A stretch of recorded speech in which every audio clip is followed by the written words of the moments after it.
This is Show Up as a Leader, a show from People Forward Network, helping you maximize your positive impact on the world by becoming your best, fully authentic self.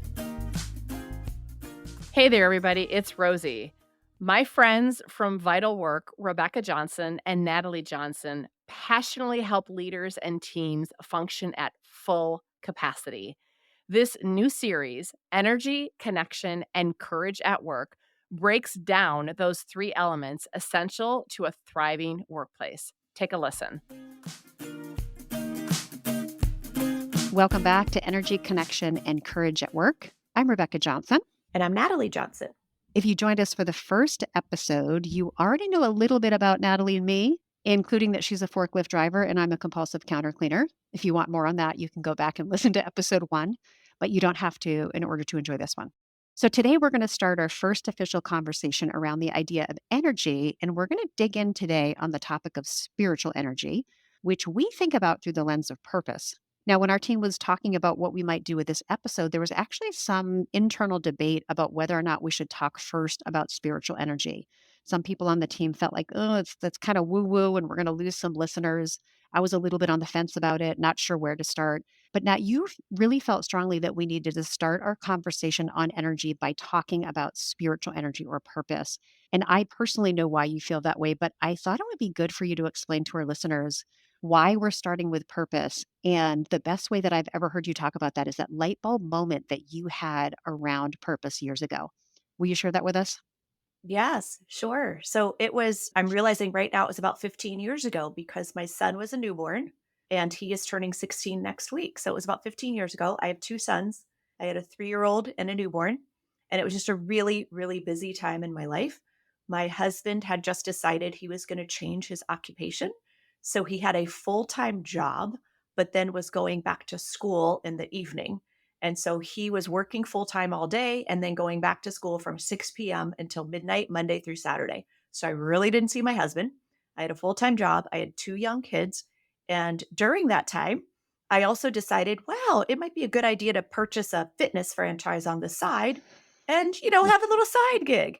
And so not a great idea to do that, but I did it anyway. So I was managing a side fitness franchise. I had a full-time job, a newborn, a toddler, and a husband who couldn't help out because he was back at school. So it was really like just wake up and go every day.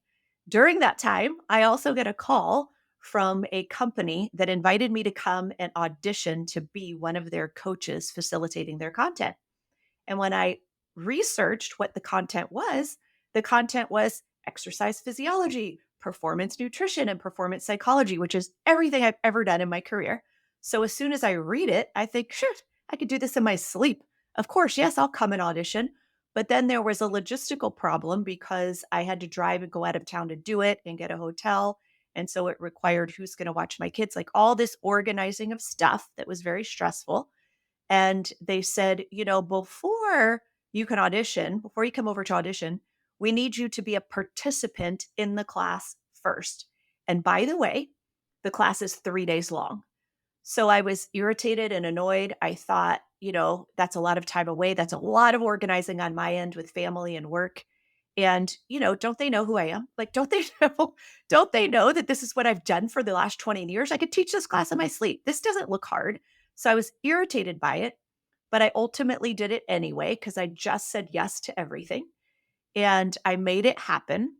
But when I showed up for the class, I was annoyed and I was just trying to check the box of, yes, I participated. So I sat in the back of the room on purpose. I was on my phone, I was on my email, and I was not really engaging in the class. And so by day 2, and there were 3 different facilitators teaching this class, by day 2, one of the facilitators noticed what was happening with me.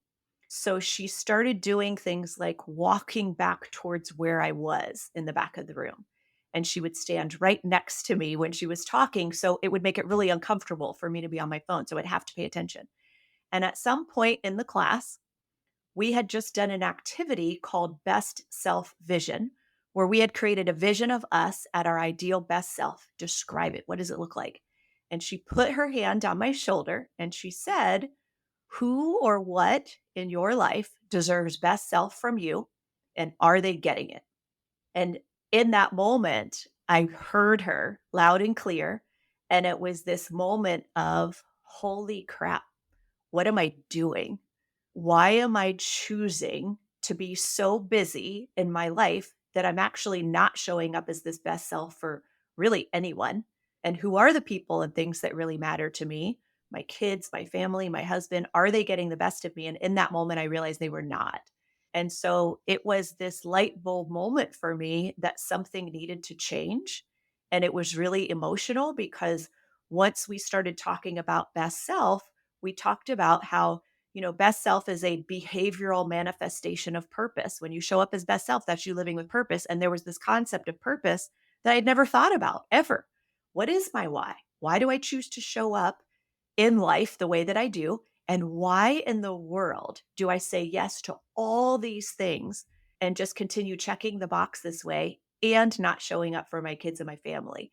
So it was a moment for me where I was, in some ways, forced to reflect on how I was living and if my energy was really being invested in what matters to me, and realizing that it wasn't and that something had to change. And so it was in that moment that was the beginning of the journey for me in really digging into what my purpose is, how I am showing up, how I want to show up, and how I want to be seen, especially by my kids and my family in my life.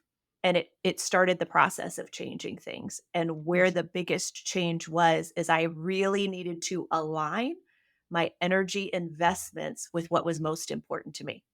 There's so many things that come up for me in that. And one of them is that we are going to talk a lot about energy in this series, physical, mental, emotional, but that when you identify purpose, it serves as the North Star for figuring out where to invest your energy and how to develop a certain quality of energy. And the analogy that I always think of is like a sailboat.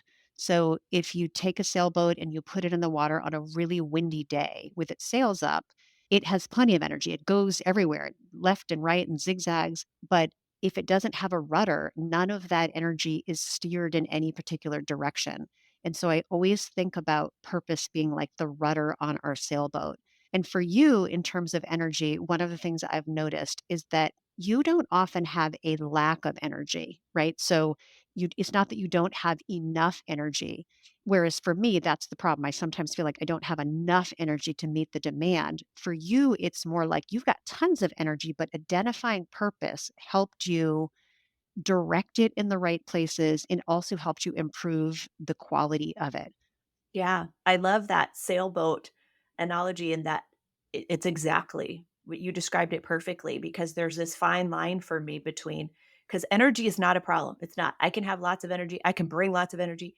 Energy is not the problem. It's focused energy Mhm. that is harder, because it's a fine line between having lots of energy and being focused and directed in the way I want to be, Mhm. or having lots of energy and wasting it all over the place. It's almost like this cycle, I'm imagining this too, is that when you are real connected with your purpose, it helps you direct your energy in a way that gets you aligned with your purpose. So being connected with your purpose helps you make decisions that mean you get to the end of your life and you think, not just, wow, I was really busy and productive, but like that busyness and productivity was directed in a way that makes me feel like I lived my life well. Its Yeah. purpose is like the beginning point and the end point. Yeah. So I was thinking about, I can imagine how we've talked a little bit about this, but like what it meant is that you got a lot more present at home. And I'm also curious, since this is a show about the workplace, what did that light bulb moment around purpose mean for you at work? What happened once you really got connected with what's most important to you at work? So the first thing that happened is I realized very quickly that this fitness franchise that I had invested in was not important to me, and that I needed to let go of all the energy being put into that. So I sold that. And then I started recognizing this habit that I had of saying yes to everything. And so I had to start creating some boundaries around what I say. And it wasn't just yes or no, it was what I say yes to, what I say maybe to, and Mhm. what I say absolutely not to. Mhm. No, absolutely no. And then the other part that came into play, there was a big highlight around my sleep deprivation. And so I had to start putting more time and energy into protecting my sleep. And knowing you the way I do, I've never asked you this question before, so I don't have any idea what your answer is going to be. But I am imagining that selling the franchise and saying no to opportunities and getting more sleep in some way required courage from you. Like it required that you make some courageous choices. And we talk about courageous choices being choices you make because they're right, but oftentimes it means you have to face some fear or anxiety in making that choice. So tell me a little bit about how courage was involved in you ultimately making those choices to prioritize sleep and sell a franchise? I think the franchise part, maybe required a little bit of courage because I had invested already so much time and energy into it that I was afraid to let it go, but Mhm. recognize the benefit. I think the courageous part was I had to have a conversation with my boss during that time and admit there's parts of my job that are not energizing me. I'm bored Mhm. and I'd like to change my job. I'd like to change my role. I'd like to change my responsibilities. And there's a little bit of fear around that he could have said, well, who do you think you are? Or, if you're Mhm. not liking this job, why are you in it? So I had to have that hard conversation with him. And then I also had to recognize that a lot of the work that I was doing late at night that was keeping me up late at night, that I would start at 10:30 or 11 at night and sometimes be up until 1 o'clock. It was this message of I need to get it done because I need to respond to clients, to people now, get it done. Be the first one to respond. Look busy and productive. Mhm. And I had to Mhm. let go of that. And so sometimes that meant people got used to me responding very quickly. And then all of a sudden I Yeah. wasn't. So I had to be okay with that. I had to be okay with them questioning that. I had Mhm. to start saying things like, I've just realized it's not good for me to be up until 1 o'clock in the morning doing work. And I had to start doing things like, I'm not going to work when I'm with my kids on Sundays and Mhm. I'm gonna stay off of my computer. And so I think it was a fear of around how people would perceive me if I changed. Yep, which ultimately, I think in the work that we do with people, we realize is at the heart of a lot of issues is people being afraid that if they do something different around energy, if they practice self-care, if they say no, if they enact a new boundary, that the fear is often that bad things will happen. People will perceive me in a way I don't want to be perceived. I might miss out on opportunities. And so for me, the lesson here is that in our lives, we constantly have to make choices to renew our energy, to make sure that it's directed and focused in the right way. We constantly have to make choices that keep us connected with the things that matter most. And those choices almost always require courage because they almost always require facing fear. And maybe to circle it back to purpose, all that work that I just described is very hard work. And we're really only going to do the hard work if we have a very powerful motivator for change. And one of the things, I think you were the first one ever to say this to me out loud, and I loved it, is that purpose is the most important powerful motivator for change. So if we're not really sure what our purpose is or we don't feel connected to it, we're simply not going to make the hard choices around energy and connection that are necessary. Yep, absolutely. It's the force behind your behaviors.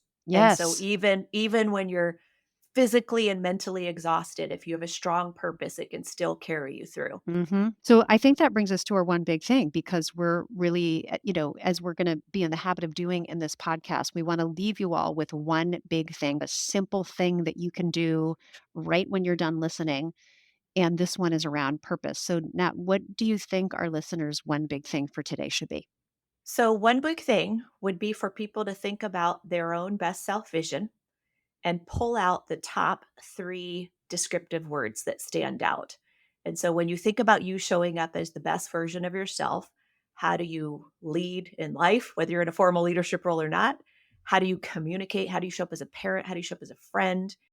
When you're describing that person, you as your best self, what are the top 3 words that stand out? And then Mm, if you are interested, what we have in our show notes is that there is a worksheet that can help you go a little bit deeper on that if you want to go deeper. And then we're also providing a video of me talking people through the process of best self vision and thinking about what does best self vision look like and who and what in your life deserves it. So there's a hmm little bit more supplemental activities if you want to go deeper. Yeah, love it. Okay. In episode 1, we offered listeners a silly little secret about ourselves. Should we do that today? Yeah. You choose. Yeah. Okay. All right, you go first. Okay. So my silly little thing is that I not only can I drive a forklift, but I can play the tuba. So I played the tuba in middle school and junior high. That was my instrument of choice. And Mhm. I honestly believe if you handed me a tuba today, I could still play it.